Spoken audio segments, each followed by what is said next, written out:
Hello दोस्तों, आइए आज हम फिर से मिलते हैं एक नए वीडियो में। आज हम पढ़ेंगे वर्ण विचार।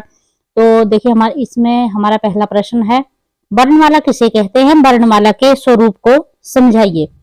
तो इसमें लिखेंगे, वर्णों के क्रमबद्ध समूह को वर्णमाला कहते हैं। हिंदी वर्णमाला में कुल 46 वर्ण हैं।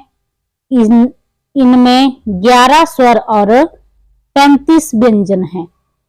हिंदी वर्णमाला में स्वर अ, आ, इ, ई, उ, री, ए, ओ, औ। ये हमारे 11 स्वर हैं।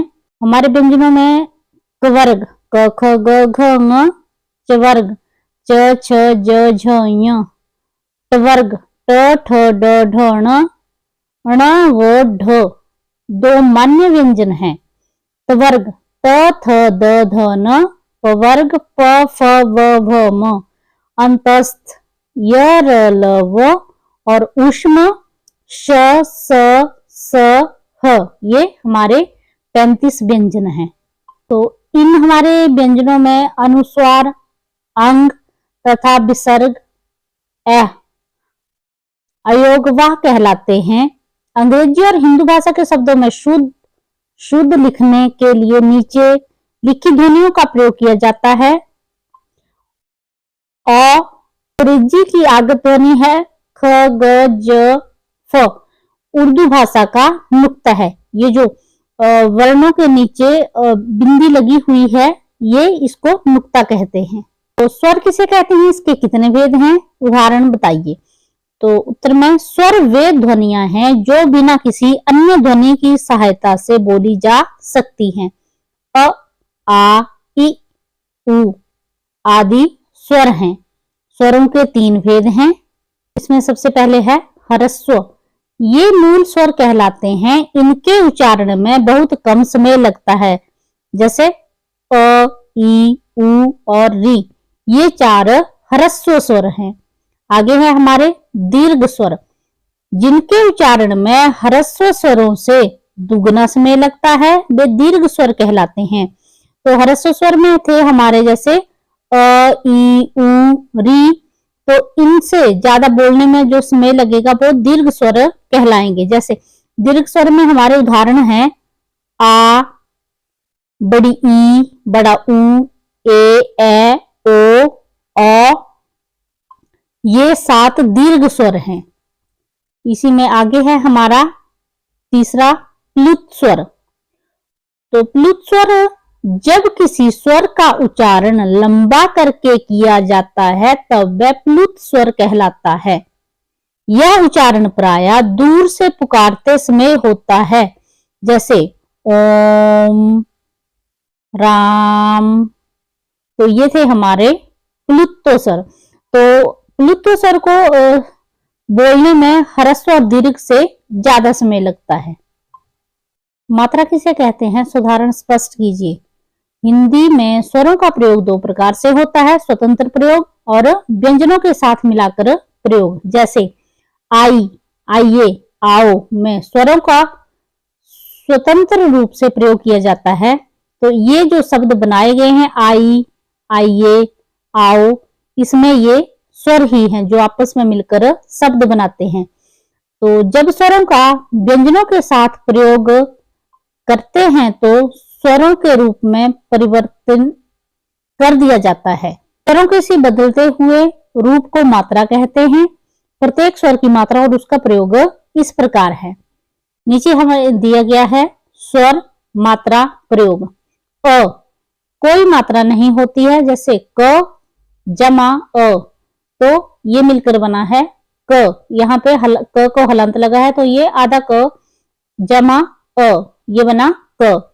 आ की मात्रा ये, और इसमें शब्द बनाए गए हैं जैसे दादा, मामा, काका, चाचा, नाना। ई छोटी ई की मात्रा, जैसे ये चिड़िया, गिरी, सिर। बड़ी ई की मात्रा, शब्द दीदी, मीठी। आगे है हमारा ऊ। तो ऊ की मात्रा गुलाब, मुकुट। बड़ा ऊ, ये बड़े ऊ की मात्रा। धूम, घूम, री, तो ये है हमारे री की मात्रा। जैसे कृपा, मृग, नृत्य, हृदय, ए की मात्रा। नेक, पेड़, ए की। मैना, रैना।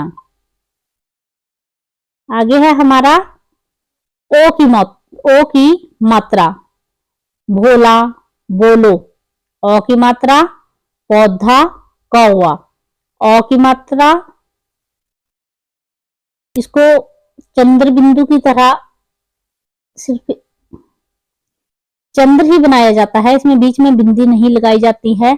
और कुछ शब्द हैं जो ऐसे लिखे जाते हैं, जैसे कॉपी, टॉफी, डॉक्टर। और अंग्रेजी भाषा की आगत ध्वनि है।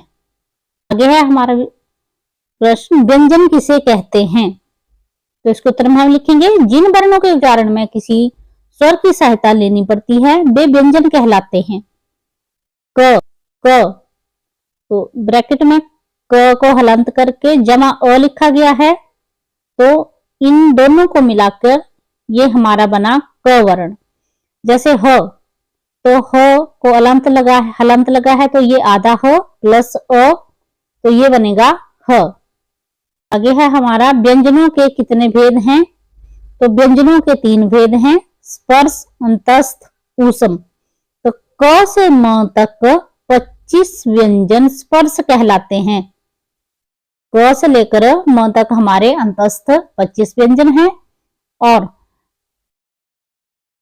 ढ और अण मान्य व्यंजन है। य, र, ल, व अंतस्थ व्यंजन है। और श, स, श, ह ऊष्म व्यंजन है। इसके अतिरिक्त 4 संयुक्त व्यंजन भी हैं। क्ष, क्ष हमारा बना है क, श, जमा अ।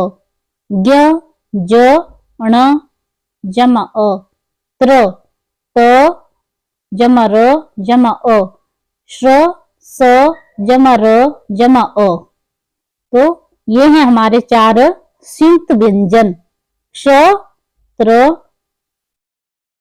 ज्ञ, श्र। आगे है हमारा द्वित्व। द्वित्व व्यंजन से आप क्या समझते हैं? तो इसके उत्तर में हम लिखेंगे, जब एक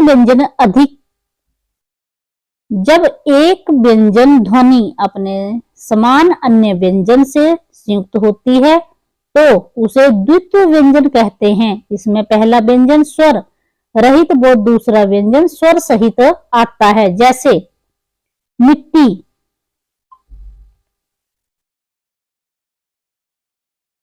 इसमें ट हलंत हुआ है, आधा ट प्लस ट, यहाँ पे ये हमारा मिट्टी लिखा गया है, तो ये है हमारा द्वितीय व्यंजन।